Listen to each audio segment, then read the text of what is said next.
Kyle was a talented swordsman who became a hero and defeated the Demon King. But in the process, he lost everyone he ever cared about. But when a mysterious crystal sends him 4 years into the past, he trains to become the strongest so that he can rewrite his fate. On the continent of Lunders, 2 opposing forces live. On the right, there are the species blessed by the god of light that include humans, dwarves, and elves. And on the left, there are demons, who are blessed by the god of darkness. These 2 forces have always fought each other for thousands of years, but 300 years ago, a rather peaceful demon king took the throne and stopped all aggression towards the humanoids. Humans and other species grew used to this temporary peace, and they were not ready for things to change. In the 5th month of 2826, a new demon king took the throne, and under his command, the demon army launched an all-out attack on the humanoids, which would later be called the Great Invasion. The ruthless invasion destroyed many humanoid kingdoms quickly, and even the largest empire could not protect itself. As the situation grew even more hopeless, the humanoids decided to take a desperate measure by pooling their remaining forces and engaging the demons in an all-out war. While the army fought against the demon army and his generals, a group of their strongest warriors were sent to infiltrate the Demon King's castle and assassinate him. Kyle is the leader of the assassination team that includes his best friend Theron and the elf mage Urza. As they are running through a hallway, an explosion suddenly separates them and kills the random soldiers going with them. Theron gets injured from the explosion, but as he sees 2 demons standing guard in front of a chained female demon, he realizes that he should keep them busy for the sake of their mission. He tells Kyle and Urza to go ahead because he will catch up with them after he is finished here, and Kyle knows that his friend plans to sacrifice his life to stop the 2 demons. While Theron fights the 2 demons alone, Kyle and Urza reach the throne room. Kyle gulps up some super concentrated Roy juice so that he can fight at full potential, and Urza looks sad because she knows that he is going to lose his life because of the side effects of the medicine after its effects end. Kyle then opens the door to the throne room and finds a glowing gemstone in the middle. He is curious about it, so he decides to check it out, when suddenly Urza warns him that an attack is coming from above. Kyle manages to block some of the dark orbs with his sword, but he gets hit by the rest of them, forcing him to his knees. Next, a bigger and more menacing orb comes towards him while he can't move, but Urza steps up to defend him. She uses a magic barrier to protect themselves, but the orb penetrates it and starts consuming her. Urza just smiles at Kyle one last time before she is erased from existence, and just then, the Demon King descends from the ceiling. Kyle gets up to face him, turning his rage into power, and he charges ahead, slashing the dark orbs sent by the Demon King. However, he can't do any damage because the Demon King is protected by a dense layer of mana. Kyle is forced to step back because of the Demon King's ruthless attack, and he hides behind a pillar. The Demon King simply uses the Void Orb to eat away the pillar itself, leaving Kyle no place to hide. He is pushed back and severely injured by the dark orbs, and then he asks the AI chatbot in his sword's magic stone about the strange attack earlier. The upgraded version of Alexa tells him that it was an unblockable high-tier magic that destroys everything it touches. Kyle realizes that he can't win unless he is ready to throw away his life, and he tells Alexa to release the power of the gemstone.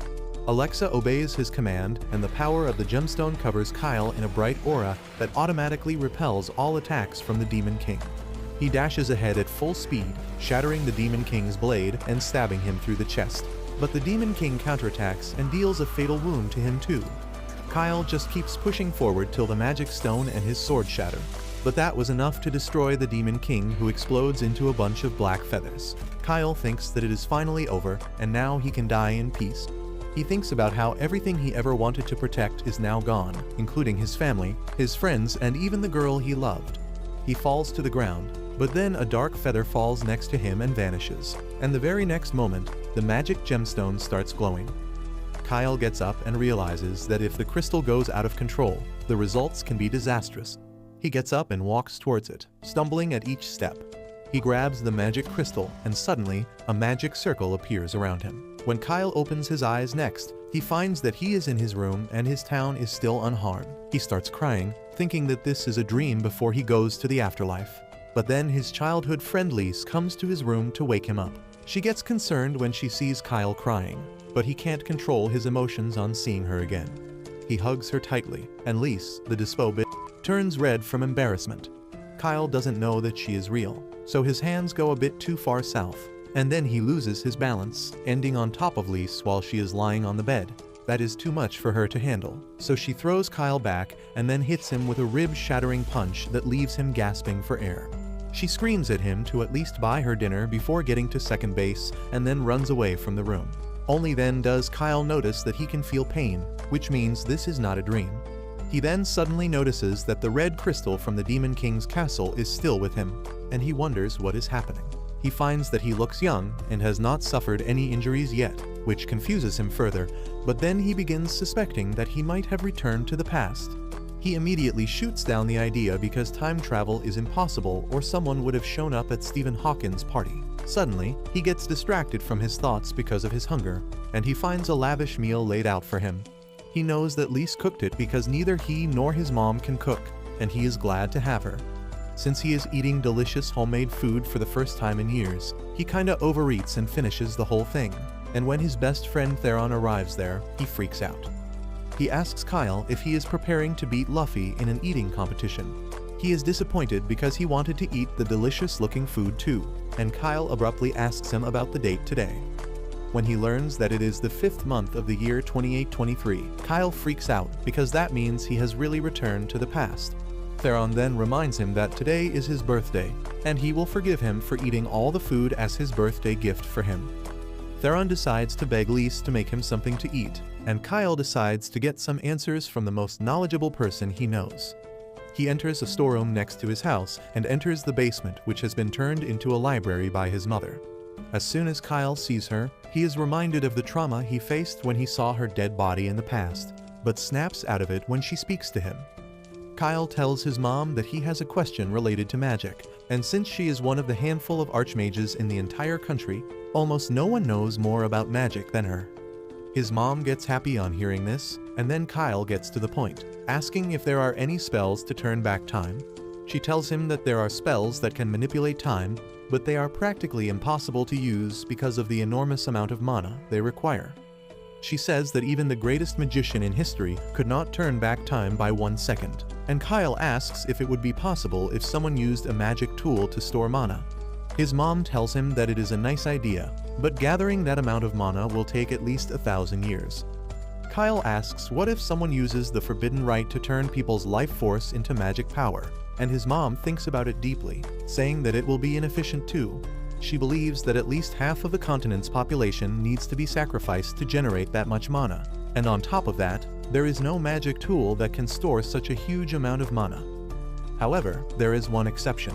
Kyle's mom pulls out a book and tells him about the heart of the legendary divine dragon that was once used by the ancient magic kingdom of Zarls to prosper. However, the power of the dragon's heart eventually ran out and the kingdom was destroyed because they could not cope with it. His mom tells him that the dragon's heart can store enough magic to travel back to time, but it went missing around 1,000 years ago when the ancient kingdom died out. She believes that demons might have found it already, and Kyle can't reveal that her theory is right. Later, Kyle goes to his favorite place to watch over his town, wondering why the Demon King was storing mana to return to the past. Just then, Lise arrives there, and she is still angry about the morning. Kyle falls on his knees and apologizes, saying that he only acted out because he had a really worrying dream this morning. Lise realizes that the dream involved her dying, and she decides to forgive Kyle because of that. She then wishes Kyle happy birthday, and he is immediately reminded of the invasion of the demon army that hit his hometown first because they live in the border region. The demons burnt their town to the ground, killing everyone, and that is how he lost Lise. He swore to get revenge for her, but this time, he decides to protect her and everyone else whom he loves. He declares that he will change his fate and the fate of the world, no matter what it takes. That night, he notes down all major events that are going to happen soon to help him prepare for the future, but he knows that it is not enough. He thinks that he can start his journey by resuming his training and heads to the woods to see his current skill level. The first thing he does is conjure up a mental image of the Demon King and tries fighting his memories of him. The Demon King turns out to be the imaginary friend Last Boss, and Kyle physically feels his attacks when he tries to deflect them with his sword. He can't keep up with the swift attacks of the Demon King because his body lacks practice, so he decides to buff himself up with magic to make up for it. He casts spells to increase his speed and agility, and finds that his spells are much more effective now. He doesn't think too hard about it and rushes straight towards the Demon Lord instead, who acts like a stormtrooper at first, missing all his shots, but then hits Kyle with an unpredictable headshot. Kyle falls to the ground, realizing that even with increased magic, his body can't keep up with skills and he needs to work hard if he wants to change the future. While he catches his breath on the ground, Lys and Theron watch him from behind the bushes, wondering what has gotten into him because just 3 days ago, he would have given up long ago. Just then, Theron's mom Layla arrives there, and after checking up with Lys and Theron, she asks what is the deal with Kyle because it seems he is training to fight some ridiculously fast and strong enemy. Lys replies that she is confused about that as well because just a couple days ago, Kyle was depressed and unmotivated, and Theron can confirm that. Layla says that if a guy suddenly gets a burst of motivation, the reason can only be a woman, and Lys is shocked to hear that. Seeing her so shocked and jealous makes Layla take her theory back because if Kyle gets to second base with a woman, it has to be with Lys. Well, she doesn't understand that, and in her jealousy, she marches straight to Kyle and grabs his collar. She asks him who is the bitch he is messing around with as she begins shaking him violently. And in the end, Kyle throws up his breakfast that was mainly salad, judging from the color. Later, she makes delicious lunch to apologize for her sudden burst of jealousy, and everyone is glad for that. Now that they are all gathered in one place, Kyle decides to ask them who has enough influence to get the attention of multiple nations. Theron says that any king can do that, and Kyle's mom says that the highest-ranking priests of the Earth Goddess have great influence as well. Layla thinks for a bit longer and says that hero Randolph, who defeated the Demon King 300 years ago, is also quite respected, and all humanoid species will listen to him. Now that Kyle has gotten an answer about the most influential people on the continent, he realizes that he can't become a king or a high-ranking priest in 2 years, but he can become a hero, and then he can get humans to prepare for war. Later that night, Kyle is studying alone in his room when Theron comes there. He is surprised to see him surrounded by so many books, and asks him if he is sure about becoming a hero. Kyle says that he plans to work hard for it, and asks Theron if he has any ideas that can help. Theron just asks him to go and kill the Demon Lord, because then he is guaranteed to be called a hero. But Kyle reminds him that it is Loki the end goal. Theron then says that a hero needs strength to be recognized, but Kyle believes money is more important. He explains that a hero doesn't take rewards or money for helping people, but he still needs money to travel and maintain his equipment. Theron sees the point in his argument, and then Kyle tells him that the next thing a hero needs is connection with the rich and the powerful people. The third factor to be a hero is luck, and Kyle says that only people who are present at the right places at the right time get the chance to rise up and become a hero. He declares that he is ready to do anything to become a hero, and Theron says that it is not something a real hero would say.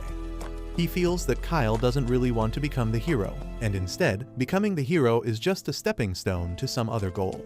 Kyle tells him that he is right, but he just asks Theron to trust him about them. Theron wishes him the best of luck, but Kyle plans to get him involved in his plans soon. He then resumes to work on his strategy to obtain money, connections, and luck. Soon, he tells Layla, who is also his teacher, that he is leaving on a journey. Layla tells him that it is a good idea and asks him to take her son along too. That was Kyle's plan all along, and as he thanks the muscle mommy for giving him the permission, Theron asks if no one is going to ask for his consent. Soon after that, Kyle tells Lys about his plan to leave on a journey to the capital and beyond. Before she can even say anything, Kyle makes it clear that he is not going to take her along no matter how much she pleads. She gets mad that he is taking Theron, and not her when she is also training and strong enough. Kyle tells her that bros before hoes, and then says that he wants her to stay in someplace safe because his journey is going to be dangerous. Lys is about to say something, but this time, Kyle quickly kisses her, leaving her completely speechless. He promises that when he returns, she will be the first person he wants to see. Lys can't say anything to that, and she just asks him to promise her that he will return home safe. After that, they head to the market to do some shopping before he goes away, and Lys notices a pretty elf in the distance. As soon as Kyle sees her side profile, he recognizes the elf named Urza and walks towards her, completely ignoring his girl.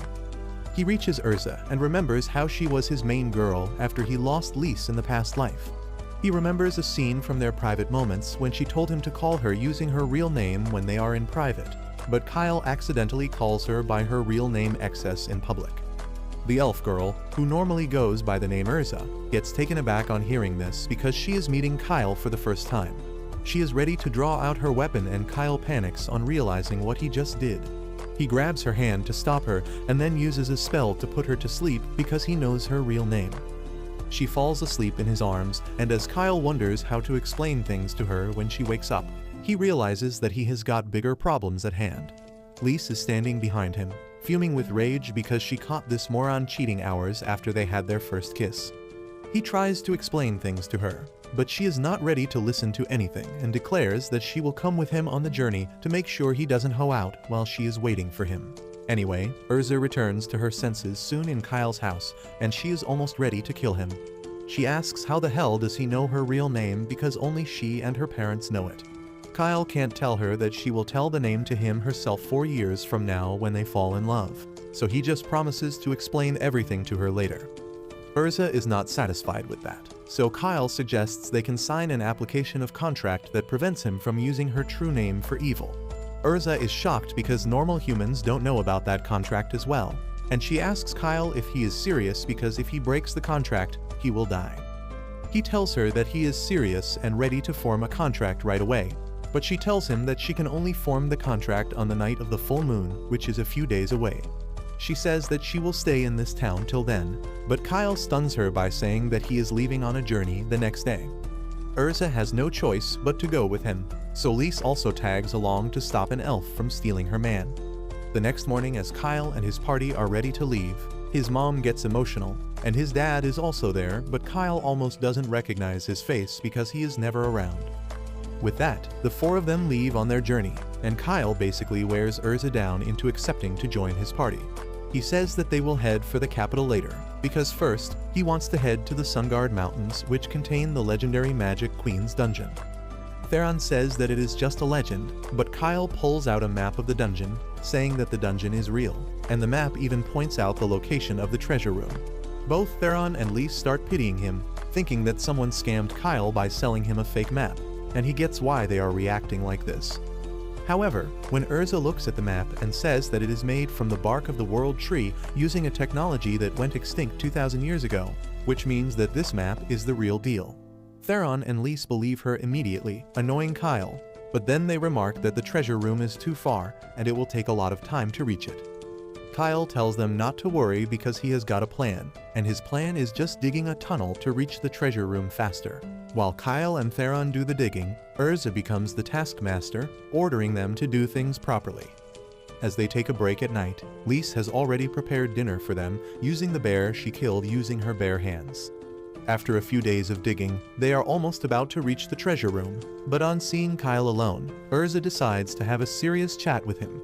She wants to know why he wants to become a hero so badly and if it is related to the reason he knows her true name. As Kyle wonders if he should tell her the truth, he hits the end of the wall and opens the way to the treasure room.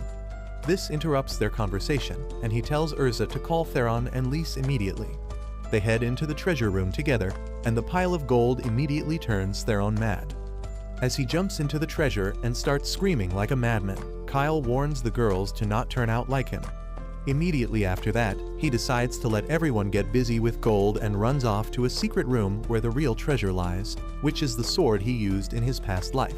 The sword appears in front of him in the form of a lowly spirit who praises him for clearing various challenges and reaching here safely, but Kyle just shuts her mouth, telling her that his friends will hear him.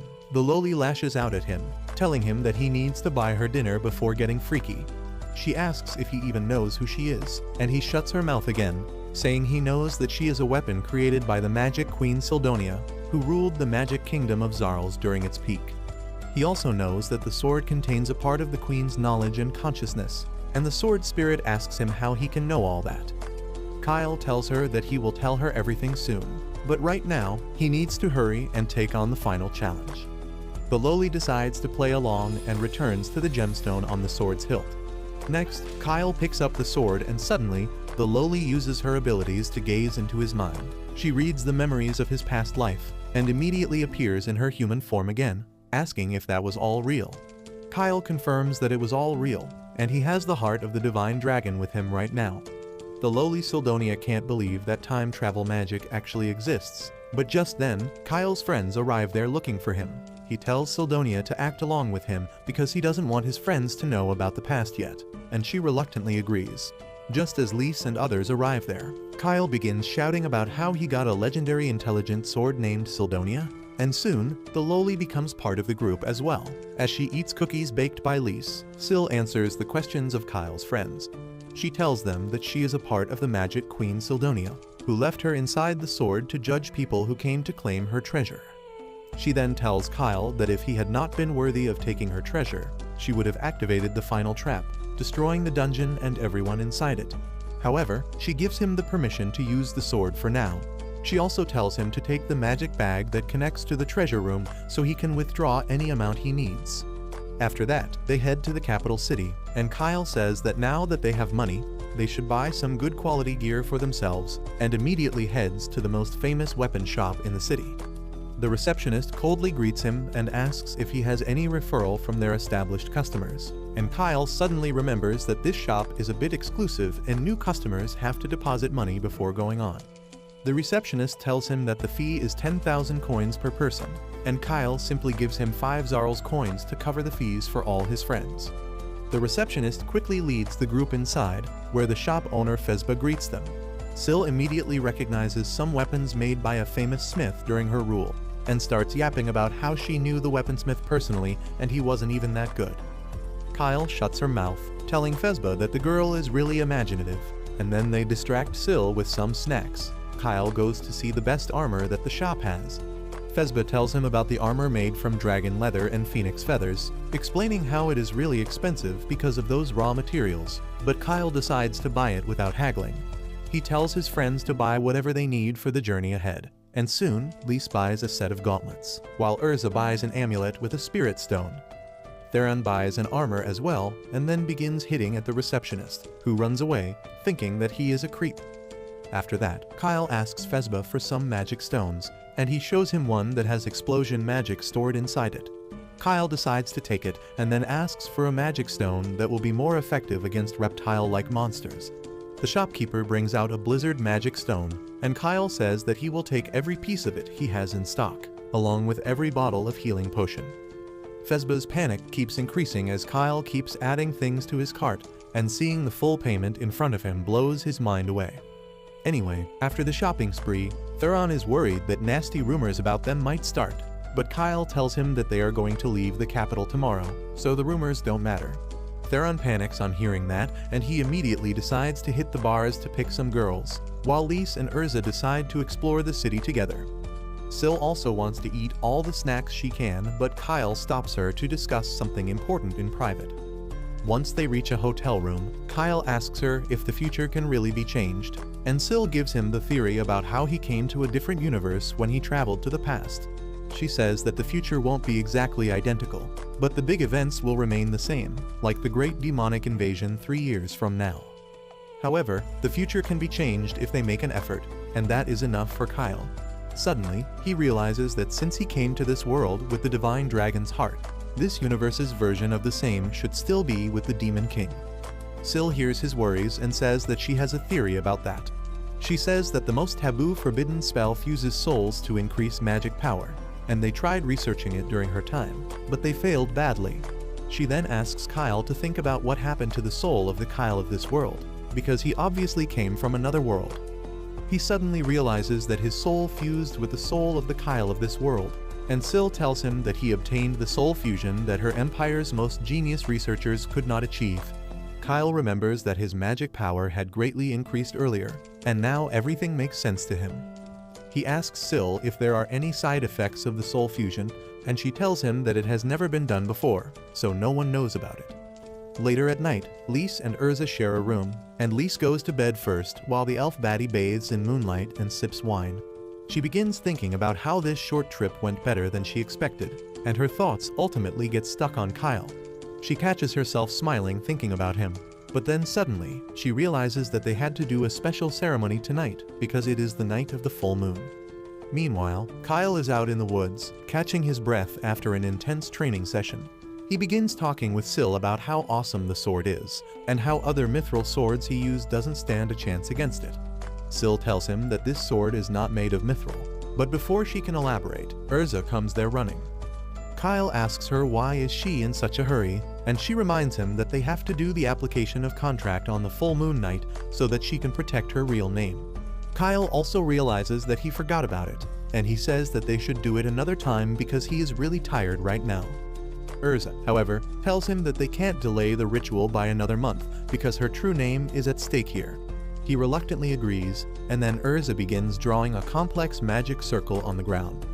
The ritual they are going to do is usually done when two elves get married, and they offer each other their true names while promising to be together for life. When she heard Kyle suggest it to her, her heart fluttered, and she still can't believe that she is going to undergo marriage rituals with someone she just met a month ago.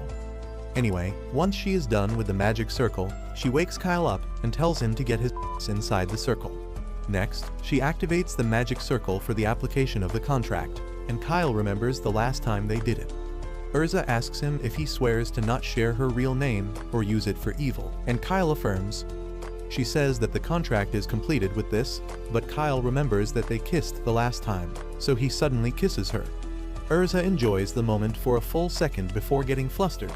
She pushes Kyle out, calling him a molester and asking how dare he kiss her. He tells her that he thought that they kissed to seal the deal, but Urza tells him that it is a wedding-only thing. Kyle nervously tells her that they should consider this just an unfortunate accident in that case, and Urza snaps, attacking him with fire magic. The next morning, Kyle and Urza are sleepy because of last night's incidents, and Theron is sleepy because he was trying to pick up girls all night long, but got shot down by all of them. Kyle ignores him and turns to Urza, asking if she is going to travel with them even after the application of contract is done, and she replies that she has no choice because he has not told her about how he learned true name yet. Kyle is glad to hear that, but then Lise snaps him out of his romantic delulu by asking why are they heading to the city of Archen. Kyle panics because he can't tell her the truth, so he says that Syl can vaguely guess the future, and she told him to head to Archen. Soon, they reach the city, and coincidentally, Princess Mylna of the Zergus Empire is also there on some official business.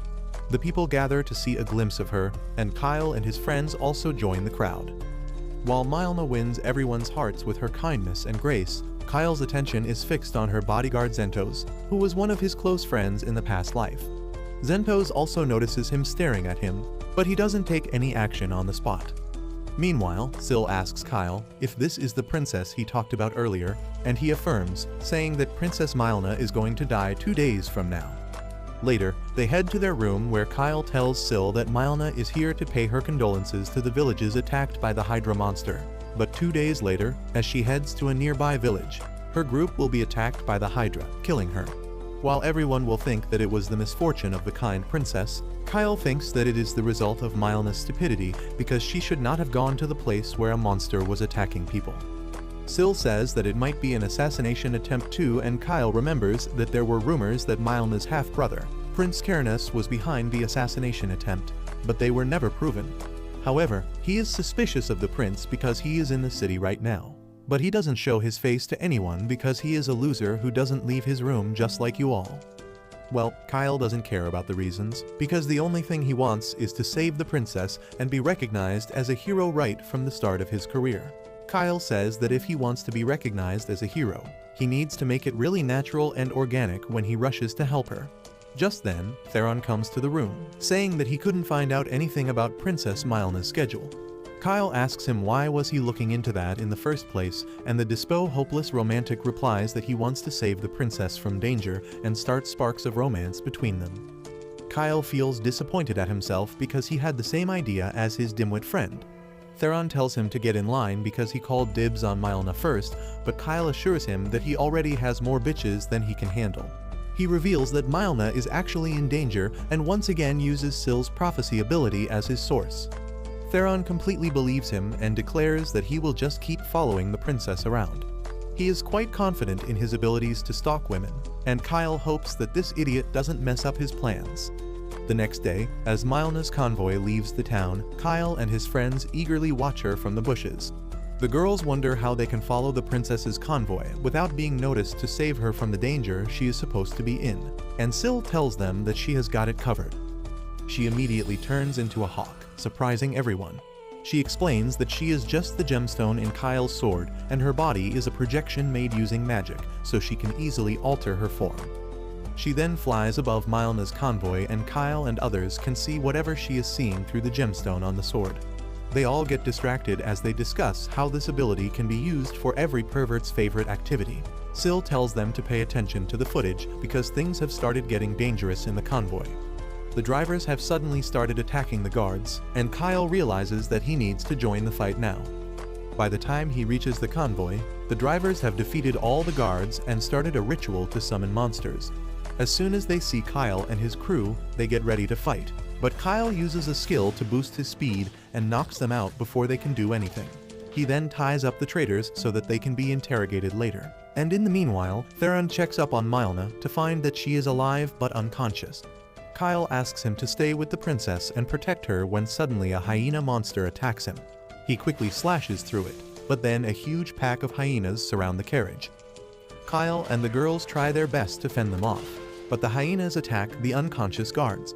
Kyle asks Theron if he can drive the carriage to safety, but he finds that the reins have been cut and he will need to tie them up tightly. The situation already looks tense, but then the Hydra also starts approaching them.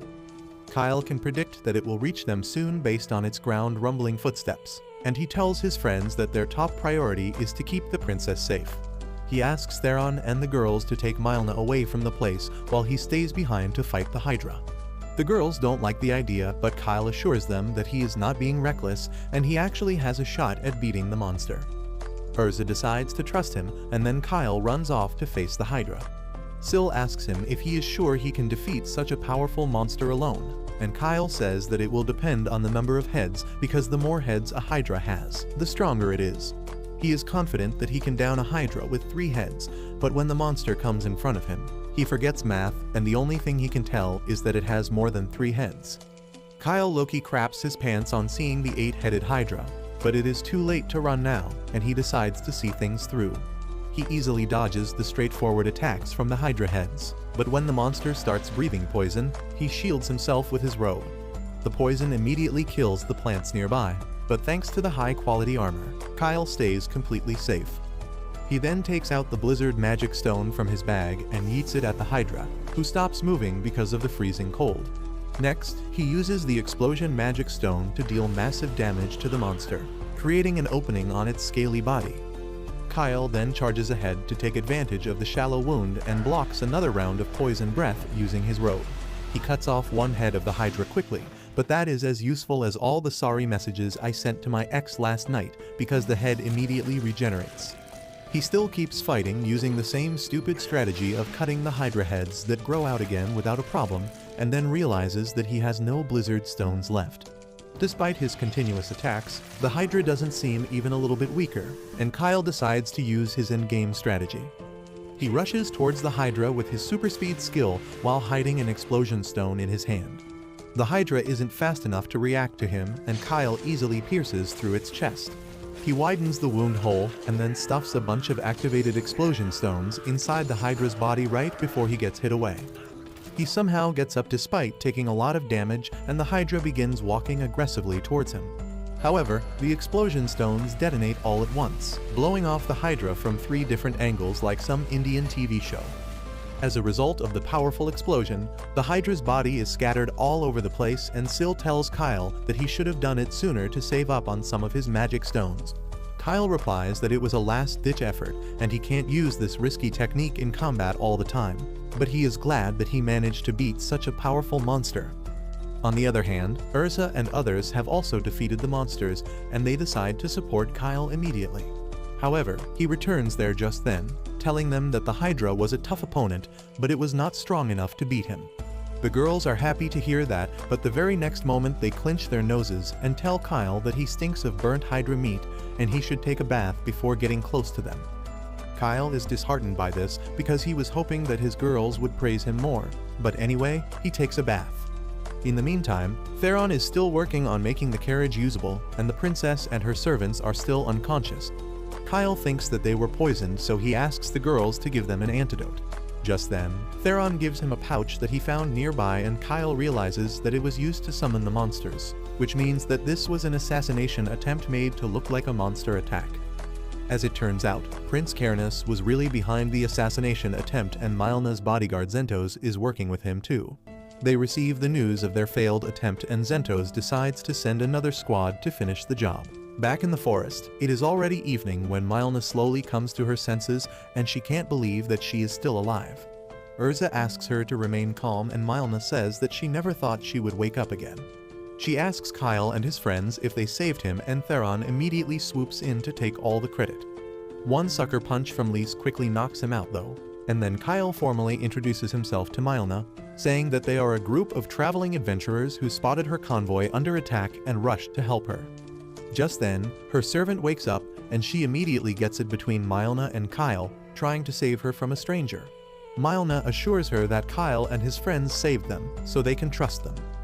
She then gets up to see the situation outside, and Kyle tells her that things are pretty ugly there. However, Mylna doesn't care, and once she steps on the battlefield, she is a completely different person. She begins inspecting the dead drivers, and Kyle tells her about how they were the ones who killed the guards by the time he arrived. Just then, Syl tells him that a squad of royal knights is heading towards them, and Kyle relays that information to Mylna. She panics on hearing that and says that they need to run away immediately, because if the royal knights find them, they will kill not only her but Kyle and his friends too. Kyle asks her why would the people from her own kingdom want to kill her, and she replies that the man who wants to kill her is Zentos. Kyle can't believe that Zentos would do something like this, but Mylna is confident in her statement. She then tells her maid Arca to burn all the bodies in the area so that the royal guards waste some time trying to locate her among them. She says that they need to buy as much time as they can to escape, and then tells her maid to drive the carriage. She asks Kyle and his group to come with her so that she can explain the situation, and Theron decides to throw the monster summoning pouch into the flame as well, thinking that a bunch of monsters will slow down the knights even more. Meanwhile, in the carriage, Kyle asks Mylna if Zentos, who is the commander of the 2nd Battalion of Royal Knights, is really the one trying to kill her. Mylna affirms that, and also says that Zentos is working with her half-brother Cairns. While Theron and Urza are shocked to hear about the family quarrel, Kyle still can't believe that Zentos would try to kill the princess. She tells him that she heard it directly from his mouth yesterday.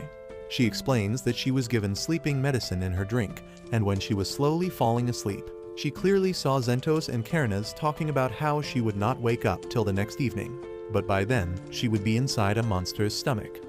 Mylna always knew that her brother wanted to kill her, but she thought he was a pathetic wimp who couldn't do that. However, she never thought Zentos would join hands with him.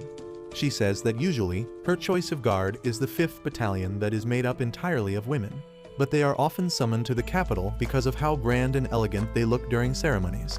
That is why Zentos and his battalion became her guards for this trip.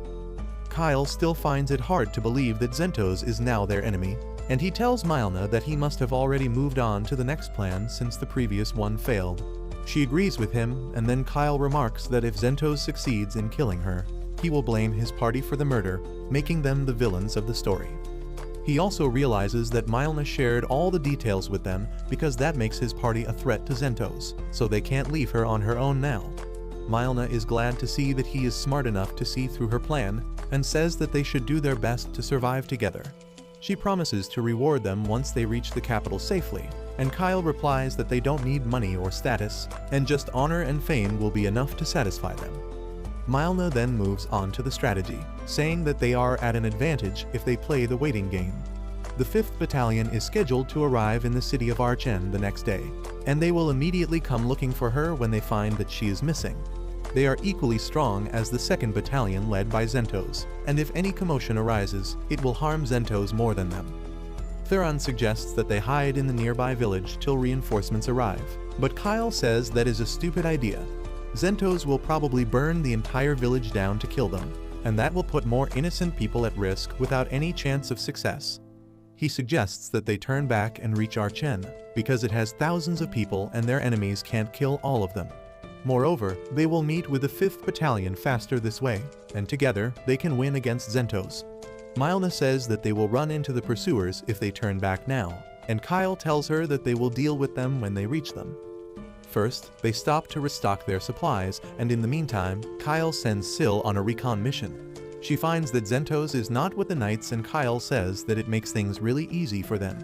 Mylna is surprised by the abilities of his intelligent sword, and then by the buttload of magic stones his party has. Just then, Lise gives her a box full of top-class healing potions, telling her to drink one if she gets injured, and Mylna is even more surprised.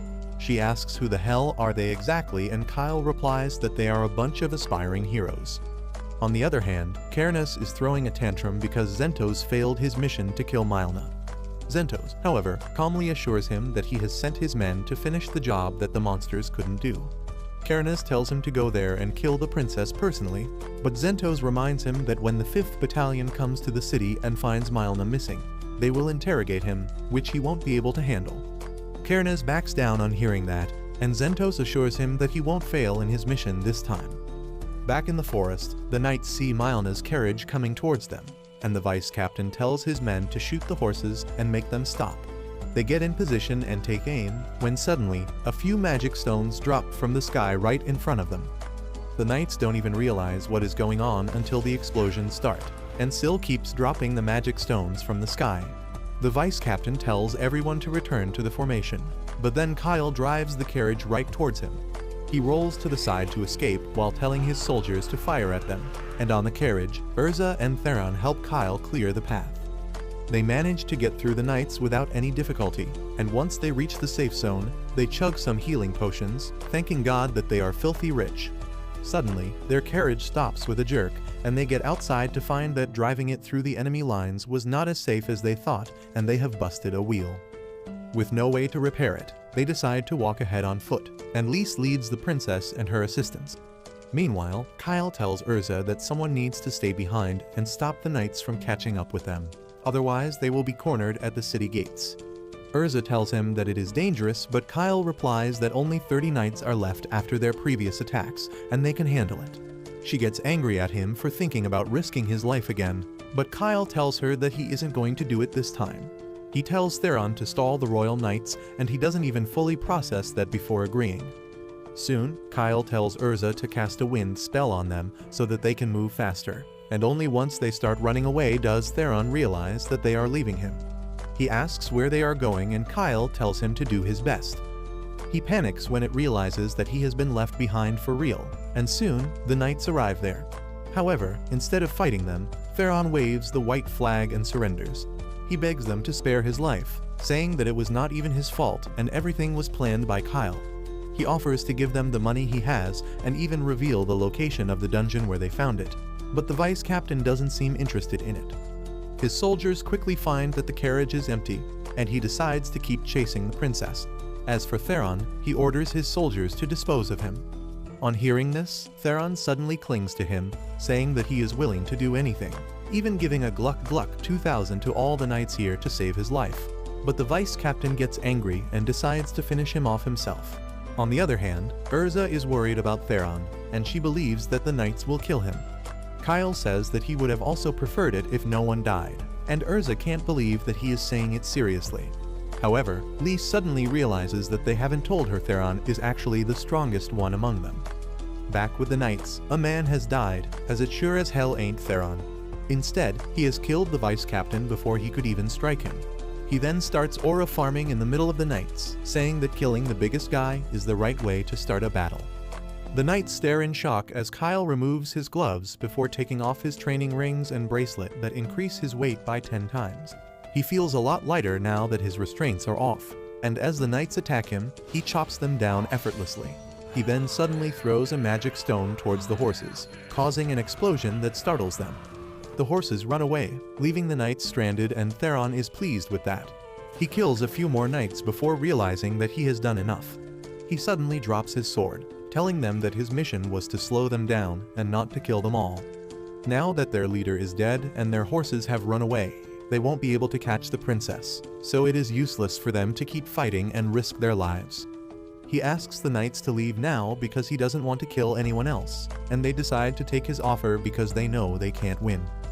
However, he was just toying with them, and just as the knights have their back turned towards him, He throws some explosion magic stones to take them out. The ones that are still alive get killed by his swift and merciless strikes. Theron then sits down in the middle of the bloody battlefield, exhausted by acting like a fool and killing 30 knights on his own. In the city, Zentos loses his connection with the knights, and he realizes that they failed too. He decides to take the matter in his own hands and leaves a few knights to guard Cairnes while he heads into the forest by himself. Syl notices him riding towards them and warns Kyle, but Zentos notices her spying on him. He hits her with an energy ball, taking her down, and Syl says that he seems quite powerful and skilled. All this is enough to tell Kyle that Zentos is coming towards them, and he stops his group immediately. He tells Lys and Urza to guard the princess, and if things don't look good, they should immediately turn around and meet with Theron. Mylna asks Kyle if he is sure that he can fight against one of the strongest knights of their kingdom alone, and he replies that he didn't want to fight him, but now there seems to be no other choice. Mylna suddenly starts staring at him and then asks why does he talk like he knows Zentos personally. She asks if it was really a coincidence that he found her when she was in danger, but then decides that it is not the right time for such questions. She thanks Kyle for fighting on her behalf, and he promises that he will return victorious. The dawn soon arrives, and with that, Zentos reaches the place where Kyle is waiting for him. He gets down from his horse and walks towards him, asking if he is the one helping the princess. Kyle affirms and asks why is he alone when he has more knights with him. Zentos replies that he doesn't want more of his men to die for something that doesn't concern them, when he is enough to finish the job. In a desperate attempt to not kill him, Kyle requests Zentos to surrender, promising that he will even ask the princess to pardon him. Zentos finds that statement absurd, and then Kyle asks him why he tried to kill the princess in the first place because money and status couldn't convince him to betray her. Zentos refuses to answer his questions and takes his stance, convinced that he will win quickly and then reach the princess. Kyle takes the same stance, and then both of them cast spells to enhance their speed and strength. They dash towards each other and Kyle dodges the first attack from Zentos. However, that was just an illusion, and the real Zentos was hiding behind it. But Kyle knew about that already. He manages to dodge his next attack and land a hit on him, chipping off a bit of his magic shield. Zentos is shocked by this because no one has been able to dodge his attack on their first fight. But he doesn't know that Kyle knows all about his fighting style, because he learned from him in his previous life. However, after avoiding the first lethal combo, Kyle quickly realizes that he is no match for Zentos with his current physical strength. He gets pushed back quickly and Zentos starts firing energy blasts at him that make him lose his balance. Zentos decides to go for the kill, but Kyle manages to step on his sword and use the momentum to get away from him. Zentos is offended by his action of kicking a sword, but Kyle tells him that he learned it from his master before tossing an explosion magic stone at him. However, Zentos uses his quick reflexes and hits the magic stone back towards him, causing him to take damage instead. He then quickly attacks Kyle before he can fully regain his balance, but in their clash, his sword starts cracking. Zentos backs away on realizing that Kyle has a better weapon than him, and in response, Kyle once again asks him to surrender because he doesn't want him to die. Zentos replies that the best way to do so is to get killed instead. He knows that he can't waste any more time, so he decides to go for the kill with his next attack. He takes his stance and lets out a terrifying aura, and Kyle gets ready to face him as well. Zentos asks for his name before they exchange blows, and Kyle introduces himself, asking him to remember his name. With that, they charge at each other and Zentos manages to parry Kyle's strike, leaving him defenseless. He then strikes him with full strength, but his sword shatters because it hits Kyle's plot armor, or rather the Divine Dragon's heart. Zentos realizes that he is the one at a disadvantage now, and Kyle strengthens his heart as he goes for the killing blow on his friend. He slashes him across the chest and Zentos falls on his knees, bleeding profusely. He asks Kyle if he let him deflect his sword to bait him into this position, and Kyle replies that he did not. Zentos really beat him in every department, but he knew that he would directly go for the kill, and he was prepared for that. Zentos remarks that he is a strange man, and then whispers that he is sorry before passing away. With a heavy heart, Kyle apologizes to him, saying that there are things he must protect at all costs, even if it means killing old friends. He starts crying because Zentos was one of those things that he wanted to protect, but it is too late for that now. Back in the city, Cairnes is impatiently pacing around his room, wondering why is Zentos taking so long. Suddenly, he hears someone approaching and thinks that it is Zentos, but unfortunately for him, it turns out to be the 5th Battalion Commander Kilren, who orders her girls to storm the room and arrest the prince. Cairnes orders them to leave him at once, but then Mylna enters the room, and he falls completely silent. Mylna orders Kilren to arrest Cairnes and interrogate him, and use force if he refuses to cooperate with her. She leaves the room with that, and the yelling of the bastard prince turns into screams as the female knights start thrashing him. Once outside the room, Mylna thanks Kyle and his party for helping her survive this ordeal.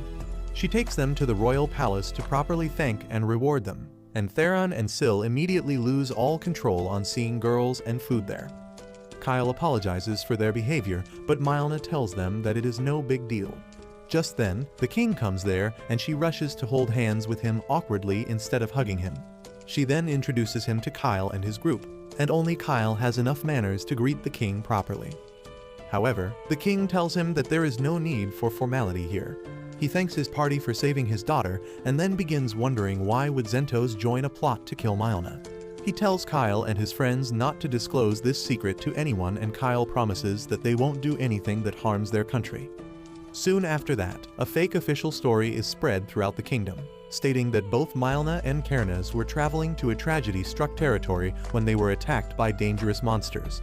The knights led by Zentos tried their best to protect them, but ended up losing their lives, and Cairnes was so severely injured that he is still recovering in some secret location.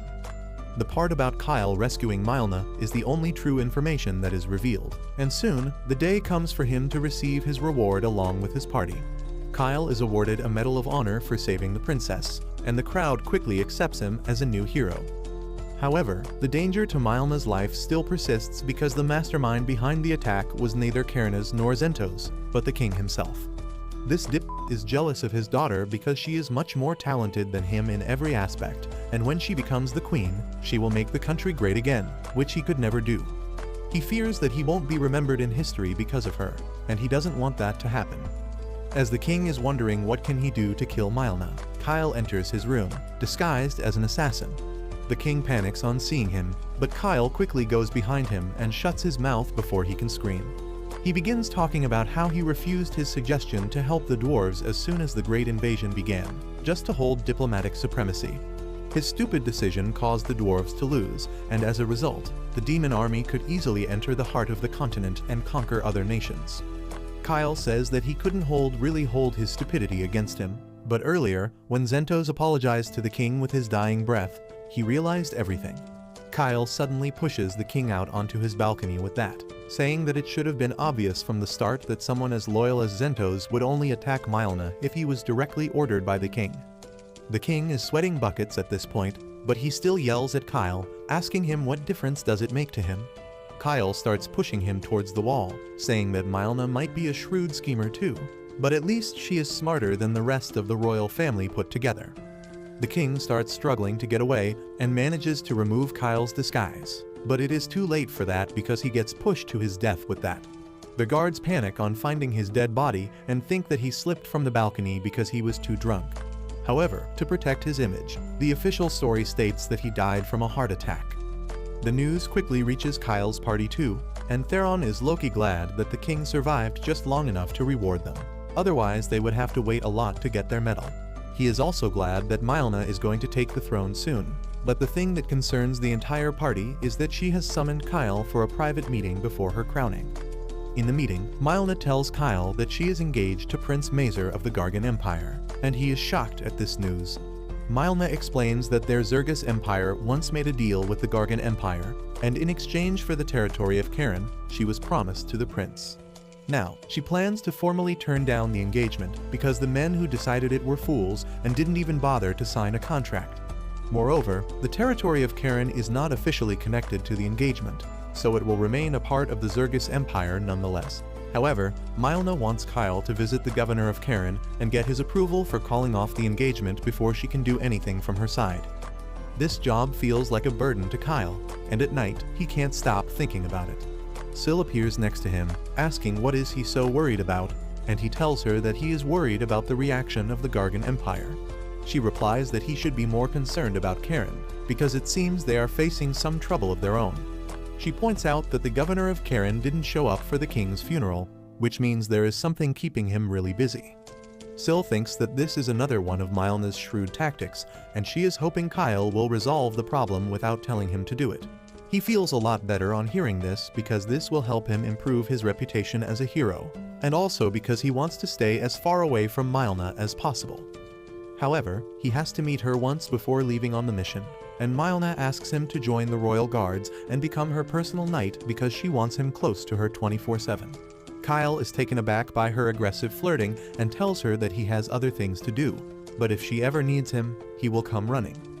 Mylna suddenly tells him that she was just joking and wishes him luck on his journey, and Kyle throws a tantrum as soon as he is back with his friends because he was low-key hoping that the princess would be interested in him.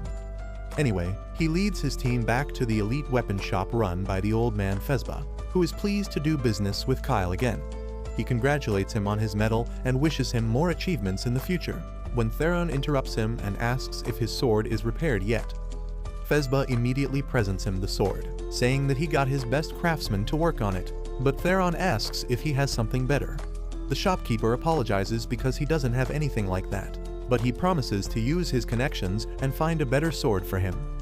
Kyle then asks him if he knows something about Karen because they are going there next, and Fezba immediately tells him that it is a challenging place. He says that the Blacksmith Guild runs the entire city, and they have created many problems, which has made business difficult for them as well. However, he claims that things have started to get a bit better ever since Karen became a part of Zergus. Kyle thanks him for the info, and then Fezba tells Theron that maybe he can find a sword fit for him in Karen because it has a long and rich culture of weapon making. With that, Kyle and Theron rejoin the girls, and together, they set out towards Karen. A few days later, Kyle and his party reach the city-state of Karen, which is built on a mountain. Everyone is surprised to see this, and Lys wonders how could they build a city around the mountain. Suddenly, Sil pops out of the sword, revealing that the people of Karen did not build the city around the mountain, but they built the mountain around the city. That makes even less sense than Trump's tariff plan to the group, and Sil says that the city was built as a defensive outpost against the demons during the golden era of magic.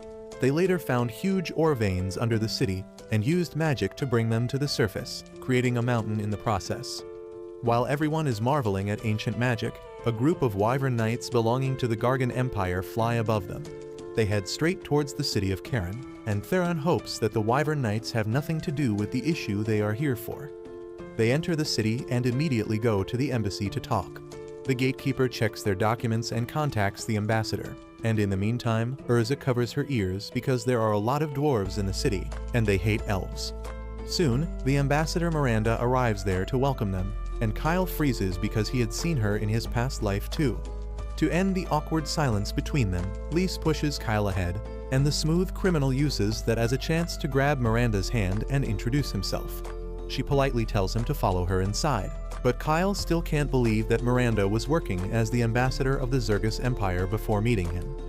Once inside, Kyle shows Miranda the official letter from Mylna, and she verifies its contents. She says that it is just like Mylna to send a newly established hero as her messenger. Kyle asks her if she knows the new queen, and Miranda affirms, revealing that she used to be her diplomacy teacher. She then thanks Kyle and friends for saving Mylna's life, and then moves on to business. She says that the governor of Karen is seriously ill, and no one is allowed to meet him. She has tried to reach out to him multiple times over the last few months, but she has been turned down. Kyle gets stressed on hearing this, but Miranda tells him that the governor has to meet him because he is sent here directly by the queen. Miranda then leads Kyle's group to the governor's residence, and Theron decides to hit the market and find some cute girls that will reject him anyway. Meanwhile, Miranda makes a stop in front of the Gargan embassy, telling Kyle that if anyone of his group gets in trouble there, they can't help him. Just then, the old ambassador of Gargan Empire arrives there, and his mere presence is enough to make Mommy Miranda uneasy. Next, a tall and refined gentleman comes forward, introducing himself as Alzard, the second highest ranking court wizard in the Gargan Empire. He says that he is going to meet the governor, and Miranda confronts him, saying she should get to meet the governor first because Karen is a part of the Zergus Empire. The two of them get locked in a cold war, but then Miranda calls for a truce, saying that they should go together. Alzard agrees to that and then turns to Kyle, asking about him. He introduces himself as a messenger of the queen, and Alzard is pleased to meet him because he has heard about his heroic actions. Not just that, Alzard knows Kyle's mom as well because they studied magic together. He says it is a pleasure to meet the son of an old friend and stretches out his left hand for a handshake, but Kyle unsuspectingly shakes it. Soon, the entire group heads to the governor's mansion, but the servant there refuses to let them in, stating that the governor is still too ill. Miranda lashes out at him, saying that if the governor doesn't recover soon, they will have to fire him and appoint a new one, and the nervous servant can just agree with her. Seeing that they can't meet the governor, Alzard takes his leave first, but Miranda knows that he won't sit quietly. She is sure that he knows about the engagement being called off, and in such cases, the Gargan Empire usually tries threatening and bullying others. She decides to assign a new governor who can handle any asshole that tries to harass him, and she already has the ideal candidate for that in the form of the best blacksmith in Karen. Meanwhile, Theron is wandering the city because he can't find a pretty girl or a good weapon. Suddenly, he hears a girl screaming and finds her being harassed by a group of guys. Theron immediately punches away the molesters, but it turns out the person he saved is a guy who just looks like a girl. Theron freaks out on learning that he failed to differentiate a guy from a girl, and he decides to leave the poor femboy to his fate. However, he suddenly gets an idea, and he asks the boy if he has an older sister who is as cute as him. The boy affirms, and that is enough reason for Theron to resume protecting him, and the thugs are flabbergasted by the levels of simping they are seeing. Anyway, the thugs attack him, but it doesn't take any effort from Theron's side to beat them.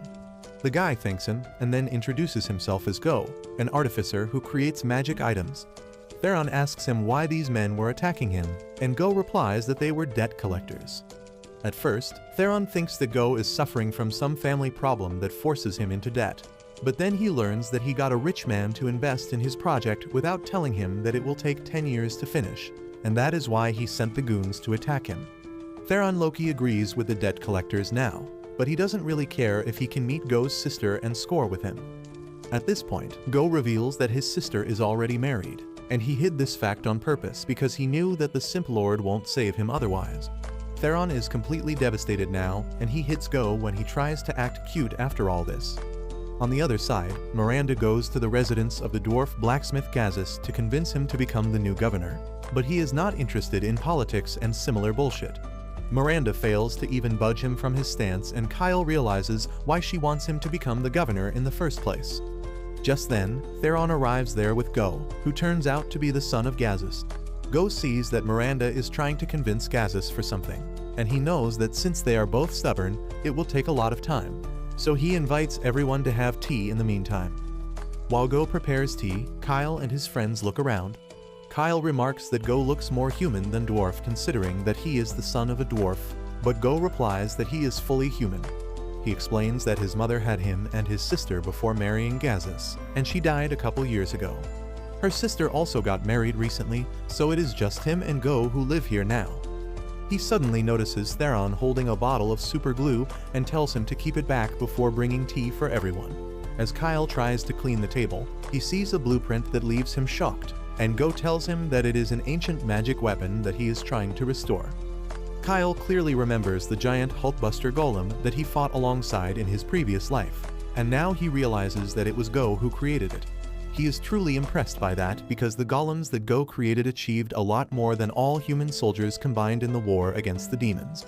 The technology to create golems was lost when the Zarl's empire fell, but during the later part of the Great Invasion, prototypes were deployed by the Gargan Empire, and they were quite helpful. Kyle immediately calls out Syl to help because she knows the best about the golems. Syl is impressed by Go's designs as well because they are quite accurate, and she tells Kyle that there is a high chance of success. He is thrilled to hear this because if they can start mass-producing golems now, they will have a much better chance to win when the battle with the demons starts. He climbs on Go, telling him to build those golems as soon as possible, but he replies that they will take another 10 years. Kyle tells him to bring that time down to 1 year, and if he needs funds, he has got him covered. He immediately dumps out a bag full of Zarl's coins, and Go thanks him, promising to start working on the project quickly. Kyle then asks him to keep this between them, and Go tells him that he has other patrons as well. Kyle tells them to return their money immediately because he doesn't need any other sugar daddy. Go is really happy that he got the best investor possible, but Syl is a bit taken aback by Kyle's enthusiasm. On the other hand, the negotiations fail and Miranda returns empty-handed. She tells Gazus that she will return, but he tells her there is no need.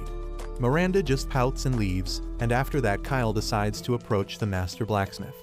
He says that he needs a brilliant sword for his friend, but Gazus simply tells him that he is not accepting any orders at the moment. However, Go is there to advocate for his sugar daddy, sponsor, and he asks Gazus to at least hear him out. Gazus decides to listen to his son's request and turns around, quickly noticing Urza's ears. He tells her to relax because he is not a racist, but Theron intervenes, saying he needs a sword because his current one is not good enough. Gazus can tell that the sword is made by a skilled blacksmith from the sheath, and he says that not many swordsmen can honestly say that they need a better sword.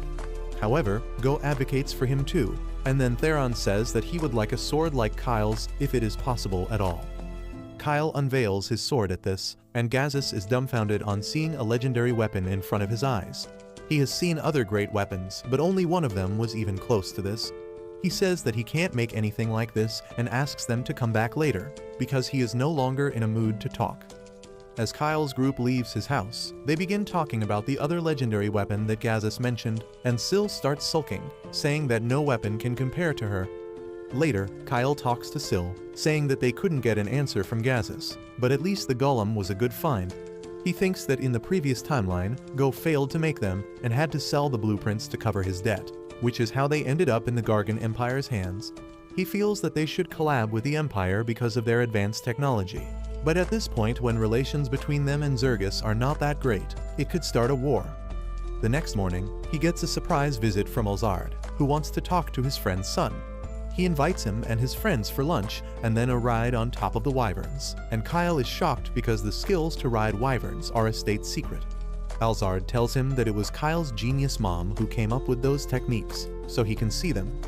He gets nostalgic talking about her and then leaves, and just then, Syl comes out, saying that Alzard has a great amount of magic and he might even be able to cast special grade spells someday. Later, Kyle goes to have dinner with him and takes Miranda along with him instead of his uncivilized friends, but just as they approach the dining room, he senses a powerful and evil presence. He quickly rushes inside the room and finds blood splattered everywhere and Alzard's dead body lying on the table with a demon woman standing in front of it. Kyle angrily yells at the demon, fully aware that he is facing the greatest foe of humans. He believes that not many humans of the current generation are aware of how strong demons are, and most of them wouldn't even recognize a demon if they saw one. However, he can tell from the horn on the woman's head and her menacing aura that she is a demon. He is quite tense himself because he is not ready to fight a demon yet, but he doesn't have much choice in the matter. The demon woman sighs before unleashing her claws and then charges at Kyle, who runs to face her. He uses his arm as a shield to block her claws and then hits her with a magic body blast. The demon takes a few steps back as a result of the damage, but while Kyle confidently taunts her, he knows that he is at a disadvantage. He doesn't have his sword or his armor, and he can't use much magic either. Luckily, the guards come running there just then, and as soon as the demon woman sees them, she runs away. Kyle can't even try to stop her, but he is really curious about why a demon would run away just because a couple more humans came to her location. Anyway, he turns his attention towards Alzard's corpse and soon, he finds that a lot of soldiers and employees at the embassy were killed, but no one saw or heard anything until later. On the other hand, Go is learning the science of golem creation from Sildonia, and she is impressed that he is so smart at his age. This makes Go curious about the lowly's age, but before Syl can say anything, Lise comes there to invite both of them to tea. As they have tea and snacks, Go asks about Kyle and Urza tells him that he went to have lunch with a high-profile man from the Empire, but since they are a bunch of mannerless brutes, he didn't take them along. Meanwhile, Theron keeps sighing because he has still not received an answer from Gazus about his new sword. He suddenly gets an idea and asks Go if he has heard about a sword comparable to Kyle's that Gazus mentioned. Go thinks that he must be talking about the Holy Sword Rand that was forged in Karen 2,000 years ago by a legendary dwarf blacksmith. It is said that the hero Randolph used the sword to kill the demon lord of his time, and it received the name because of the hero. Go says that the sword is apparently still in the city, and Theron gets really excited on hearing this. Go believes that the sword will probably be with the governor, and Theron begins scheming an evil plan to get his hands on it. However, Go warns him that the sword is a national treasure and he won't get it so easily. Theron doesn't listen to him and instead asks the boy if he has any real enemies unlike the debt collectors he faced yesterday. Go doesn't understand what he means, and Theron says that the house is surrounded by 10 people with intense bloodlust. He can sense that they are strong, so he decides to step outside to deal with them. However, he feels that some of them might get past him, and tells the girls to be on their guard. Once he leaves, Urza tells Go to hide, but he wants to help. Syl tells him that they are too weak to help anyone right now and tells him to follow her. Outside, the thugs get into position, but just as they are about to open the door, Theron kicks it with full force, knocking a couple of them out with it. He then pats the shoulder of the nearest thug, saying that he found someone whom he can torture until he reveals who sent him here. The guy panics, but Theron knocks him out with one punch before telling the rest to run away if they want to live. However, they attack him without listening to his advice, and Theron is not really happy about it. Meanwhile, a couple of thugs sneak inside the house where Urza and Lys are ready to face them. Urza notices the poison on their knives and tells Lys to be careful, who takes a deep breath to calm down and then shows off her boxing training, knocking Baldy out quickly. On the other hand, the other thug attacks Urza, but her water spirit blocks his knife before trapping him in a water bubble. He passes out quickly, and then Urza sends the water spirit back. After that, the girls tie up the thugs they knocked down to interrogate them later, and Go is scared of them because he didn't think they would be so strong. Just then, Theron also returns with the thug he has captured, and he starts the interrogation process. He directly asks the thug to spill out who sent him and what was his mission. When he doesn't reply, he asks him to cooperate or the 2 women behind him will torture him so much that he would pray for death.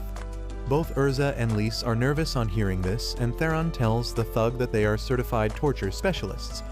He hypes up Lys as the woman who can turn anything into a torture instrument, and Urza as the sadist who will feed their target healing potions just as he is about to lose consciousness so that he suffers for longer.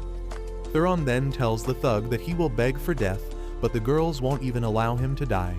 However, Theron declares that he is not as cruel as them, so he will give the thug a chance to escape with his life. He tells him to take the offer before the other 2 guys get up, because they would be more than happy to take this chance to reveal everything they know in exchange for their lives. The thug folds and says that their mission was just to kidnap Go, and they were told to kill anyone who got in their way. Go gets worried on hearing this and remarks that lately a lot of people have gone missing in the city, but no one knows the reason. Theron realizes that the cases are connected, and he asks the thug what happens to the people they kidnap. He replies that they just drop them at an abandoned house outside the city, and that is the end of their job. Theron remarks that they must be a stupid gang to target people in broad daylight, and the thug gets pissed at this. He says that they are more sneaky usually, but since everyone here is an outsider, they thought killing them would be easier than waiting for the right chance. While this discussion is going on inside, a demon arrives outside the house and begins charging a powerful magic attack. Theron doesn't even realize it at first as he keeps questioning the thug, but just as he senses danger, he tells everyone to get down. The thug, however, doesn't have this luxury, and he gets hit point blank by the powerful attack from the demon. Luckily, everyone else survives the explosion and Lys and Urza get ready to chase after the attacker. Theron tells them to give up because the opponent was really strong and they can't handle him. Just then, Syl comes out of hiding while munching on snacks, and he tells Theron that he has good judgment, because the enemy that just attacked them was a demon, and they couldn't have beaten it even if they worked together. Later, they unite with Kyle and Miranda, and both parties update each other on what happened. Miranda says that the situation is quite grim, because even though it was clear that a demon killed Alzard, the Gargan Empire is going to use this chance to pressure them. It will probably say that the Zergus Empire is working with demons and will try to bully them diplomatically, and that is just one of their problems. Syl says that since the demons are involved in this case, they have to be very careful because if the demons want, they can destroy the entire city without much difficulty. Kyle also knows that, and he says that before they look into the demons, they should learn more about the kidnappings and find if the governor has anything to do with them. Miranda admits that she knows about the kidnappings, and she also thinks that the governor can be connected to them, but she still can't believe that he would put the citizens of his own city in danger. While they are discussing this matter, a servant comes running in, telling them that the governor's mansion is on fire.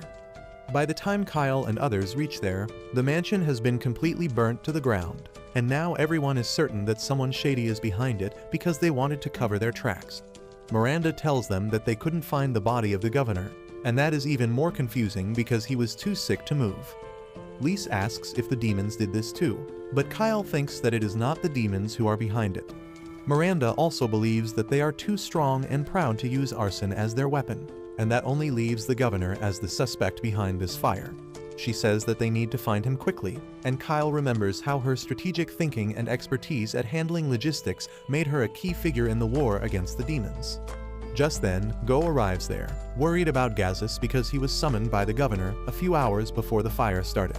He is still missing, and Kyle thinks that the governor tried getting rid of Gazis because he was a candidate to become the next governor.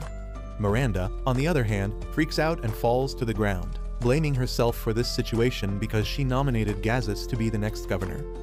She begins crying as she wonders what they can do now, and Kyle can't understand why is she so frantic. Suddenly, he remembers that in the previous timeline, Miranda got drunk once and told him that she had a lover once, but he died because of her and she gave up on her emotions altogether after that. Kyle is flabbergasted as he realizes that Gazis and Miranda are dating, but turns out it is not even a secret as Go already knows that. As he tells Theron and others about the relationship between the two, Kyle takes care of the feverish Miranda. He thinks that this was the incident which Miranda mentioned in the past life, and he tries to remember more details that can help him save Gazis if he is still alive. Kyle suddenly remembers the drunk Miranda mumbling something about finding the underground passage sooner, and he realizes that it is the answer he is looking for. He immediately wears his armor and goes outside, telling Urza to come with him to the governor's mansion because he needs her help to find something. Theron decides to join him because he plans to find the Holy Sword, and Lise can't be left behind either. Kyle then asks Go to look after Miranda while they try to find the secrets hidden in the underground passage. Soon, they reach the rubble of the mansion and Urza asks Kyle what does he want her to do. He asks her to summon an earth spirit to remove the rubble from the field and find an underground passage. Urza snaps on hearing this because summoning spirits and keeping them in this world takes a lot of mana, and the rubble is spread over such a huge area that she will run out of mana before she can even cover 1/10 of it. She asks Kyle if he wants her to waste her energy for an underground passage that might not even be there, and he affirms. He tells her that mana is not a problem because he has dozens of mana potions for her to replenish it. Urza loses a few years of her life on seeing the mana potions because they taste absolutely diabolical. Kyle begs her to help him because she might be the only person who can save Gazis from certain death. Theron and Lise request her to help too, and Urza, the pushover, folds. As she marches to the rubble field with the box of mana potions, Kyle asks Theron if he is sure that he saw a male demon earlier. Theron affirms and Kyle gets worried because that means there are at least 2 demons in Cairn right now. With that, Urza and the others keep searching for the underground passage through the rubble. She has already drunk a lot of mana potions when she suddenly notices something strange on the ground. She does some digging and finally finds the underground passage, much to Kyle's relief. The group heads into the underground passage and Kyle tells everyone to be careful because they might face the demons up ahead. Theron replies that the male demon felt incredibly strong, almost as strong as his mom when she is serious. Kyle thinks that is an apt comparison because Theron's mom is a true monster too. He then tells the girls that they probably shouldn't come with them because Urza is exhausted and Lise might not be able to handle a demon. Lise lashes out at him and tells him that women can do everything men can. Urza agrees with her, and Kyle realizes that he can't send them away at this rate. He thinks that with Theron here, they should be fine, and even if a particularly strong demon arrives, he should be able to protect the girls. Just then, Lise notices a door at the end of the tunnel, and they immediately rush towards it. They enter a room with a magic circle on the floor and the dried-up corpse of a man in its center. Kyle panics on seeing this because this reminds him of the creepy scene he saw in the Demon King's castle in his previous life. Just then, Syl appears from the sword and begins examining the magic circle and the crystal floating above it. She quickly determines that it is being used to conduct a forbidden ceremony to absorb power from people and convert it into mana. Everyone is horrified to hear this, and then Kyle recognizes that the man in the center of the magic circle is the servant they met the other day. On the other side of the room, there is a heap of dead people, who they realize are the people kidnapped from the city. Syl then notices that the scale of the magic is not quite huge, and the crystal which is being used as a catalyst will soon explode. She thinks that it will blow the entire city from the face of Earth. But Kyle is more interested about what kind of spell they are trying to cast with this much power. Syl doesn't have a certain answer to that question, and before she can study the magic circle further, she notices that someone is approaching them. They hide behind a rock as the two demons arrive there, and it seems they are in the middle of a disagreement about their mission to collect information while working with a human. The female demon asks him if it was necessary to kill all the people at the embassy, and the male demon replies that it was the request of their human collaborator to do that. He assures her that even though he killed some people, the casualties were not enough to create major disturbances. He then tells her that it doesn't matter if she is pissed that they have to work with humans, because their mission is to obtain an item that the Demon King really wants, and they must swallow their pride to complete his order. He then unleashes his powers and burns the dried body of the servant, saying that this is enough trash disposal for today. The demons then head outside to get some fresh air, and Kyle and his friends are quite shocked by what they learned. They decide to find Gazzus and Governor Bax before confronting them, so head deeper into the underground passage and come to a luxurious room where Gazzus is tied up. They rush to free him immediately, but Lex Luthor from Walmart, who has already crossed his best before date, starts yelling at them. He asks them who the hell are they and what are they doing in his man cave. Kyle realizes that he is the governor, and Bax also realizes that they are the messengers from the Zergus Empire. He says that both the Gargan and the Zergus Empire are trying to control their city, but he won't let that happen. He declares that he will protect it at all costs, and Theron tells him that sacrificing his own people doesn't exactly count as protecting. Kyle asks if something is going to happen to Karen, and Gazzus replies that their mines are soon going to run out of minerals. Bax panics at this and asks Gazzus not to reveal their secrets. The blacksmith, however, claims that it is too late to hide the truth. He says that once the mines die out, the city will lose its value. The blacksmiths will scatter and Karen will lose its autonomy and fully become a part of the Zergus Empire. Bax Luthor says that he won't let that happen, but then he starts coughing like crazy. Syl realizes that he has 2 months to live at max, and Kyle thinks that the demons took advantage of his weakness to turn him to their side. Just then, the male demon arrives there, calling Kyle a racist for thinking that demons manipulate weak humans. He says that they just offered the old governor a deal, and he took it. He says that the demons offered to conduct the forbidden ritual that would create more ores in the mines, and Kyle asks him what does he get in exchange. The demon replies that their king wanted the Holy Sword Rand, that was used to defeat a demon lord in the past. Everyone is shocked to hear that the Holy Sword is here and the governor is going to trade it off to the demons. He says that his initial mission was just to gather info, and he started with Karen because this city produces the best weapons on the human continent. Once he got to know about the problems they faced, he reached out to the governor, and that is how they made the deal. Just then, the female demon comes there, telling her partner that he has said too much. He panics as he tells her that he is just going to kill these humans, so it isn't a problem. However, Kyle draws his sword and challenges him to fight, assuring him that he won't lose to him. The demon is flustered and gets ready to attack, but his partner tries to stop him because they need to avoid fighting. She also reminds him that they need to get the Holy Sword, but he says that they can just kill the witnesses and rush home. Bax starts walking towards the demon, telling him to fulfill his promise of helping the city, but Theron rushes to stop him since he needs that Holy Sword more badly than anyone else. Kyle tells the governor to give up on his dreams of saving the city, because the demons are not going to help him. He tells him that their catalyst is at its limit, and they can't control it to revive the mines. The demon is impressed that Kyle could figure that out, and says that it doesn't matter now because getting rid of this city will be a good reward for the mission as well. Bax gets furious when he learns that he got played by demons and curses them, but Theron knocks him out and hands him over to Gazzus. The male demon then tells his partner to deal with the 2 girls while he deals with the 2 boys, but Kyle wants Theron to support the girls instead. However, he refuses, saying that he needs to figure out something on his own before that, and leaves the battlefield. Kyle is pissed at him, but he decides to fight the male demon alone, aware that it is not going to be an easy fight. Meanwhile, the female demon tells Lise and Urza to run away because she doesn't want to kill any humans. They think that it is a trap, but she tells them that she doesn't need to trap someone weaker than her. Well, Lise and Urza take that personally, and Lise attacks the demon girl, only to get kicked away instantly. The demon girl then attacks Urza, who is somehow able to dodge her initial attack and summon a fire spirit. She attacks the demon girl, but she easily evades everything and lands a powerful kick to knock her down as well. Meanwhile, Theron just watches everything from the sidelines, and Syl joins him, asking if he doesn't plan to help his friends. Theron believes that the demon girl isn't going to kill Urza or Lys, so he can let them get their asses whooped to learn a lesson. Instead, he is more curious about a small red cube that he swiped from the governor's pocket while helping him earlier. Syl examines it and finds that it is a magic device that can be used to hide other magic items.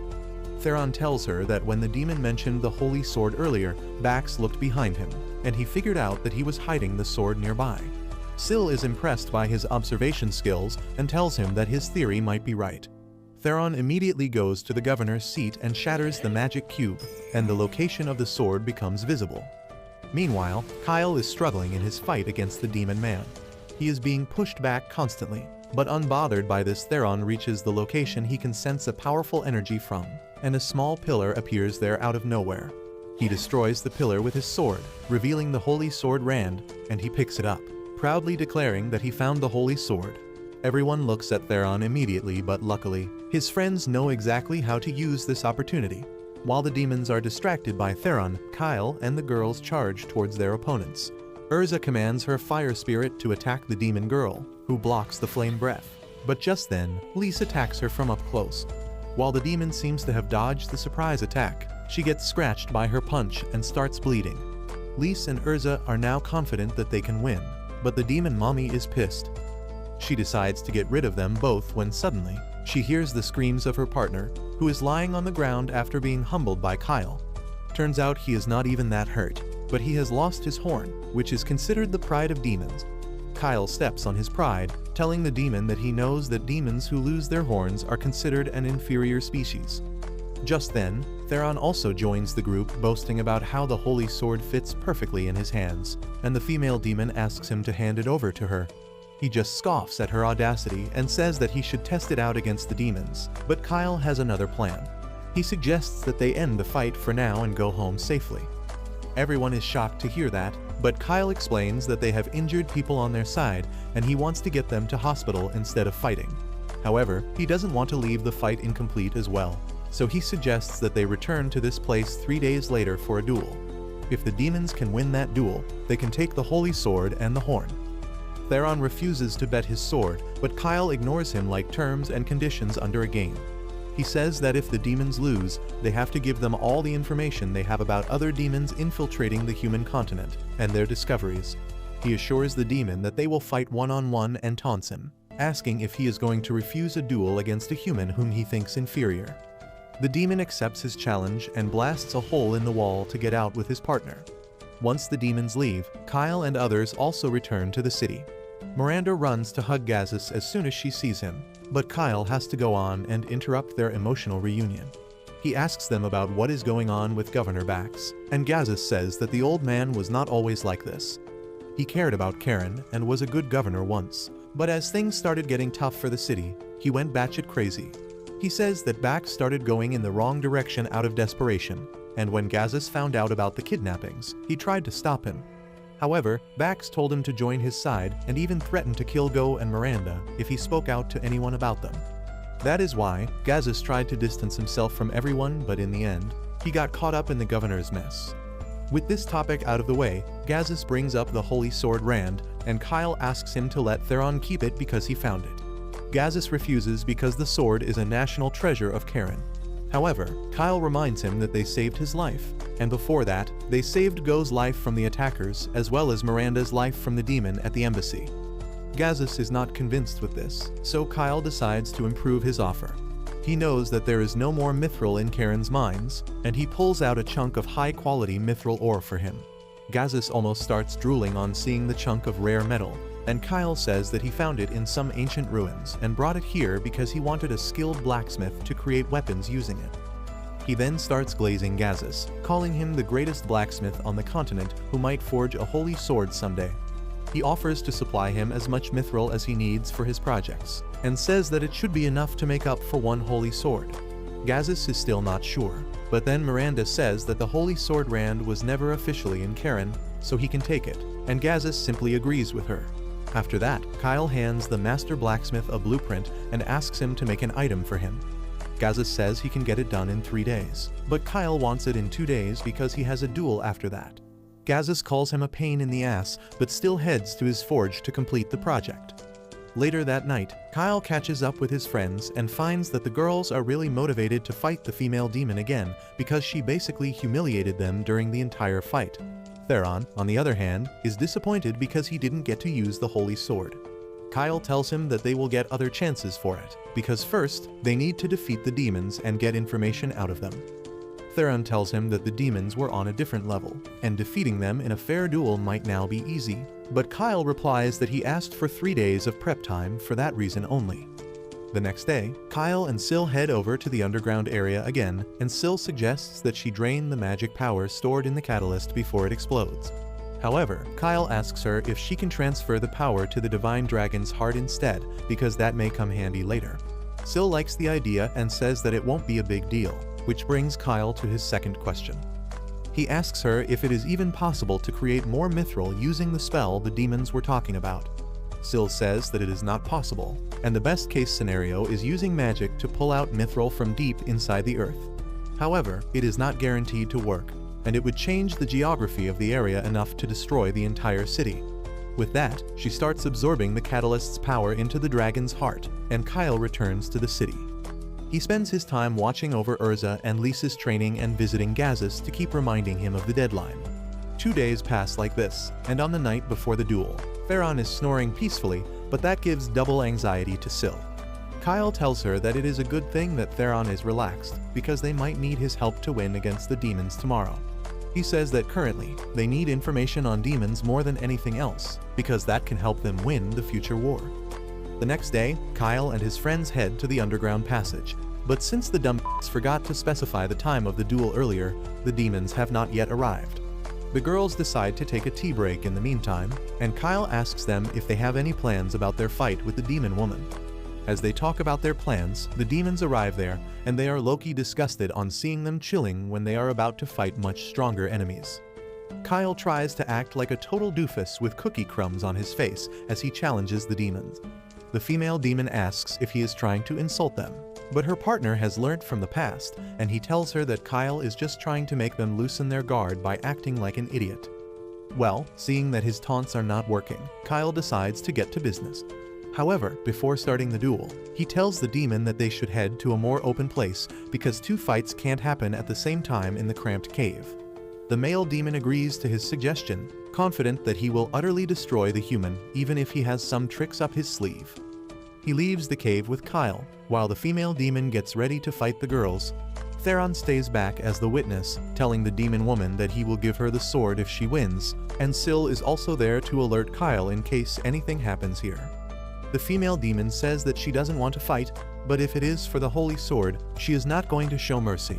She unleashes her full power because she isn't underestimating Urza and Lyse this time, and then asks them to surrender if they want to live. When they don't surrender, she immediately charges at Lyse, forcing her to guard herself against her barrage of punches. As Lyse gets away from the demon woman, Urza summons her fire spirit to attack her. The demon woman dodges that easily, and the fire attack heads towards Lyse, who hides behind a rock pillar to protect herself. The female demon finds their behavior a little sus, but she decides to deal with the magic user first. She dashes towards Urza, using her fire spirit as a footstand to jump up. However, Urza uses an artifact to summon an earth spirit that blocks her attack and grabs her hand. The demon woman was not expecting this, and Lyse uses this chance to launch a surprise attack at her. However, the demon manages to counter with a sharp kick that barely grazes Lyse but still rattles her. As Lyse tries to get back in her groove, the demon woman breaks the earth spirit's hand and attacks Urza, knocking her down. Syl remarks that the demon is much stronger than the girls and tells Theron to help them, but he believes in true gender equality and says that women should face their enemies themselves instead of relying on men. Also, he remarks that the situation isn't that bad, because Urza and Lyse still think they can win. The demon woman attacks them again, and Urza summons another earth spirit. The demon says she will tear through the spirit, but just then, Lyse kicks the spirit's back, sending a huge block of stone towards the female demon that takes her by surprise. Before she can even process that the girls use the Earth Spirit as a decoy and a weapon, Lise lands another powerful punch, shattering the rock and hitting her gut. Furious, she charges ahead to finish the fight, but Lise stands in her place till the last moment before landing another devastating punch to her belly, forcing the demon to her knees. At the same time, Kyle and the male demon reach an isolated room to start their duel, and the demon is suspicious of a trap lying in wait for him. On the other side, the fight between the demon mommy and the girls is not yet over.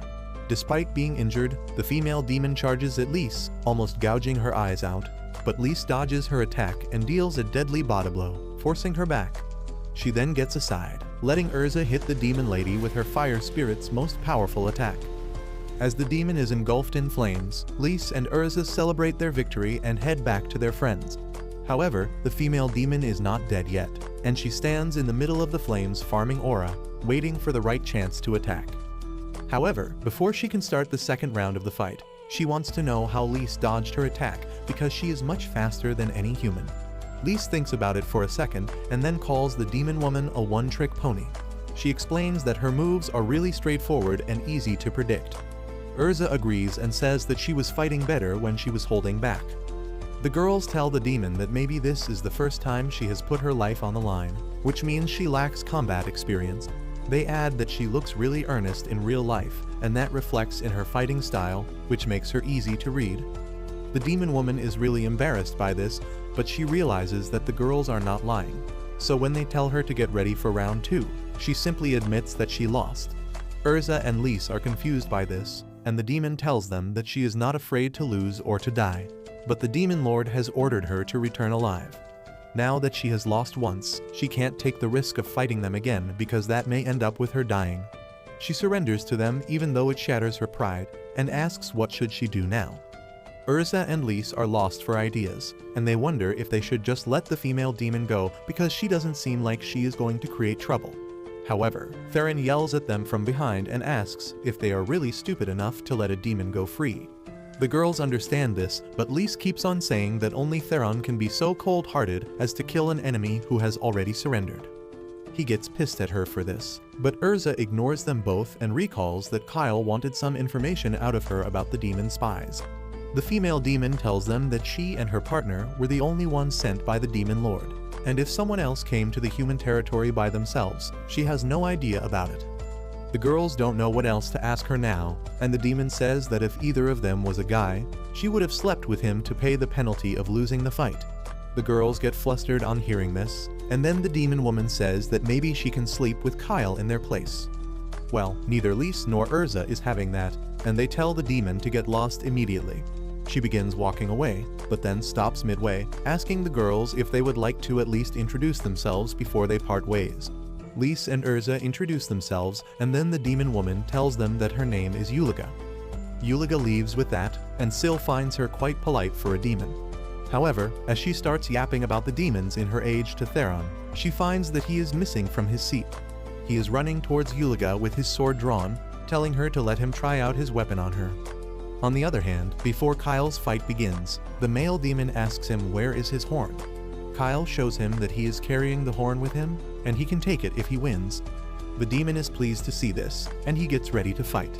Kyle decides to get close to him and finish the fight before the demon can get the chance to spam his magic attacks. He boosts his physical abilities and charges ahead, but the demon doesn't move. Instead, he uses his arm to block Kyle's sword to hold him in place so that he can hit him from up close. Kyle manages to dodge the full impact of the attack somehow, but he still takes serious damage. He realizes that the demon is using his full power this time, and he can't win with the strategy he prepared earlier. The demon realizes that Kyle is having second thoughts, and he proudly declares that he killed countless humans like him in the previous war between demons and humans. He then starts spamming his magic orbs at Kyle, who can only dodge them. He still gets hit by some of the attacks and decides to risk it all to close the gap between them. However, the demon simply uses the force to his advantage and pushes him against the wall of the cave. As he walks towards Kyle to finish him off, Kyle suddenly gets an idea. He takes out the demon's horn, threatening to shatter it if he moves. The demon says that he values his horn, but not enough to sacrifice his life for it. But Kyle thinks that he is bluffing. He calls his bluff by tossing the horn up in the air, and while the demon is distracted by it, he tries stabbing him and pushing him all the way to the other corner of the room. However, he missed the demon's body completely on purpose, because he had another plan in mind. Suddenly, the wall behind them collapses, and the demon is almost pushed off the edge into a lava river.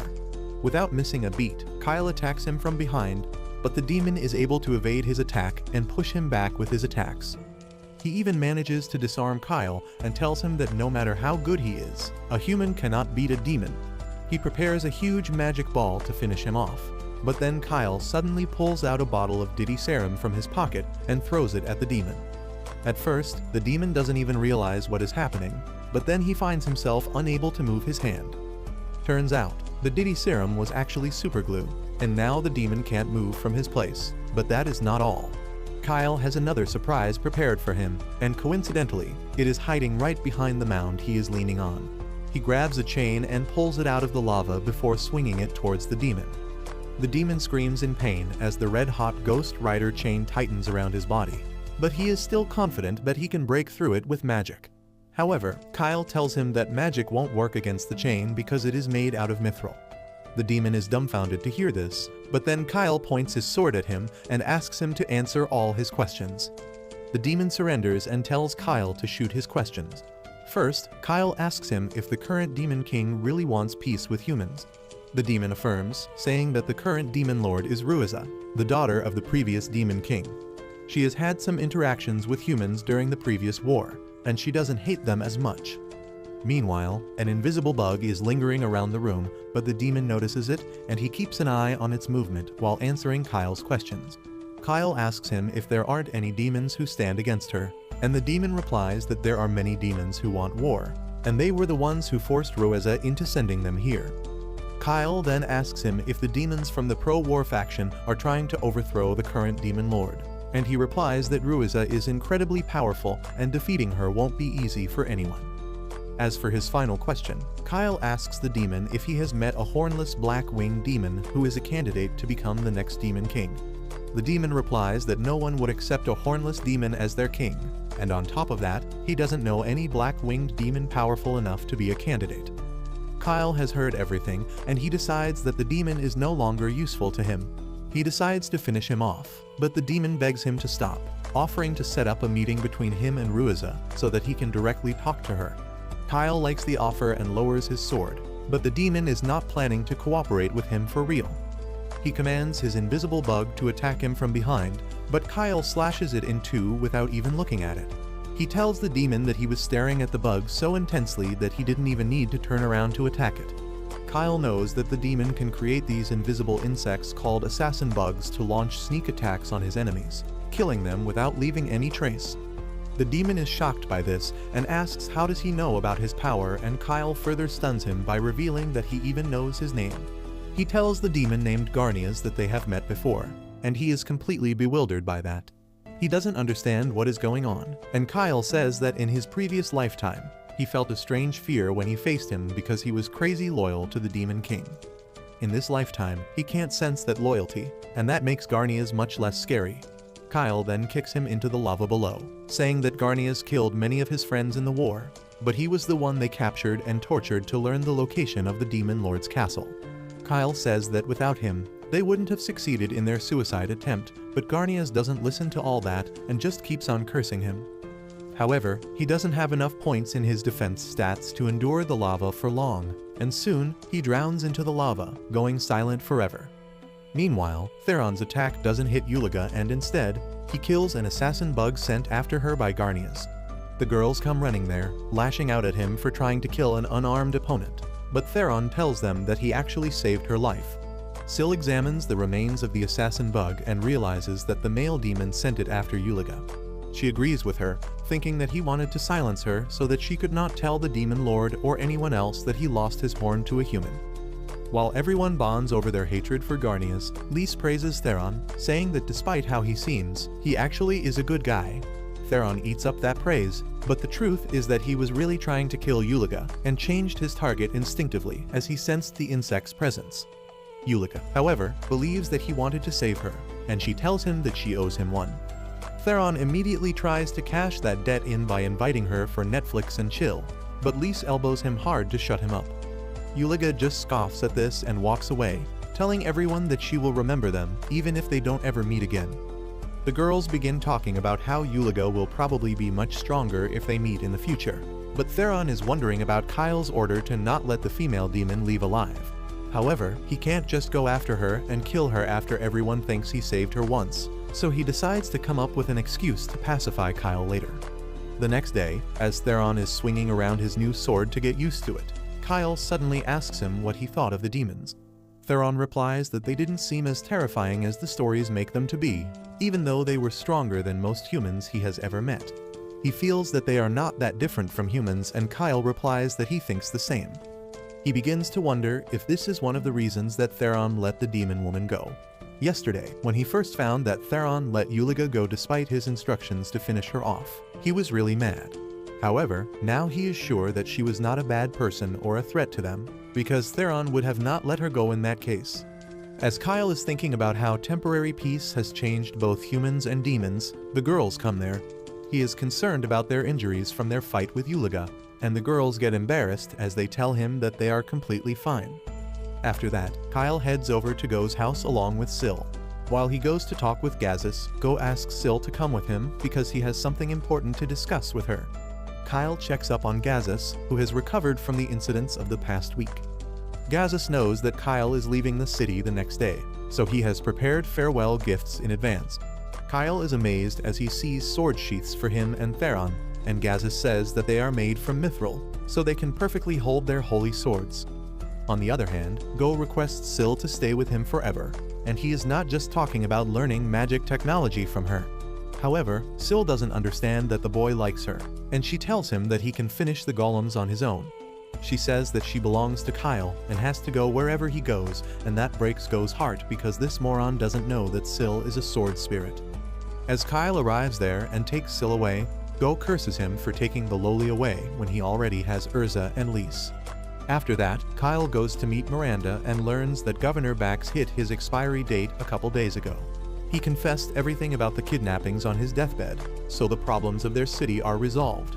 But Miranda is worried about the bigger issue, which is the massacre at the Gargan embassy. Kyle also knows that, and Miranda says that Gargan will surely blame the Zergus Empire for the massacre, and since Queen Mylna is also canceling her engagement at the same time, they are sure to take some hostile steps. However, Miranda believes that they will manage somehow, because Gazis has officially accepted the offer to become the governor of Karen, but on the condition that he can work as a blacksmith as much as he wants. After that, Kyle suddenly becomes a detective and asks Miranda if she was behind the debt-related issues Go was facing recently. She is taken aback at this accusation, but Kyle explains his reasoning. Since Gazis was distancing himself from her because of threats from Bax, she grew impatient and decided to use Go as a tool to get closer to him again. She let some shady people lend money to him and then waited for them to target Go so that she could save him and win Gazis over. Miranda is in shambles because Kyle's theory is correct, but luckily, he doesn't have any proof. She is glad that he can't ruin her relationship or reputation, but Kyle doesn't have any intention of doing that either. He tells Miranda that if she feels guilty about her actions and wants to make amends, she should keep Go's golem restoration project a secret from everyone, including the Zergus Empire. Miranda is surprised at this demand, but she quickly agrees to it, and Kyle is glad to hear that. However, she is not sure that Go will even succeed in his project, but Kyle tells her that he invested in his project because he is confident about Go's skills. Miranda says that in case Go succeeds, the golems will become a great addition to their country's strength, and she will have to report it eventually. Kyle gets that point too, and he asks her to keep it a secret until Go has managed to create a working prototype, which should be done within the next 3 years, and after that, there will be no need to hide the golems. Miranda is surprised by his statement, and Kyle tells her to smile because she doesn't look good in a frown. She is low-key pissed off by his attitude, but also feels that he is hiding something. She asks Kyle if they have ever met before for him to act so frankly with her, and he tells her that they met in this city for the first time. The next day, Kyle and his friends leave the city, and Theron is a little disappointed that he didn't get to test out his new sword. Kyle tells him that he will get the chance soon, but first, they need to return to the capital and make their report. Meanwhile, Lise and Urza begin discussing their situation, and they are worried that it is much worse than when they were sent to Karen. Mylna breaking off the engagement is just one thing, but the assassination of one of Gargan's most important people is surely going to affect the relationship between the two countries. However, Kyle tells them that the demons are a bigger problem than this.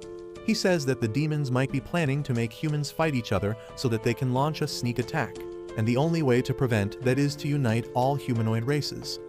Meanwhile, the news about the assassination and Gargan's preparations reaches Mylna too. She is worried about the consequences, so she sends the female knight commander Kilren and the old minister August on an immediate mission. Soon after that, Lise spots their convoy at some distance from their route, and they immediately join them. Theron, Lise and Urza ride one carriage and pass time by playing Uno because they have nothing better to do, while Kyle is invited to ride with Kilren and August. August thanks him for accepting an urgent request to take part in the peace conference between Zergus and Gargan, and Kyle tells her that it is just the right thing to do.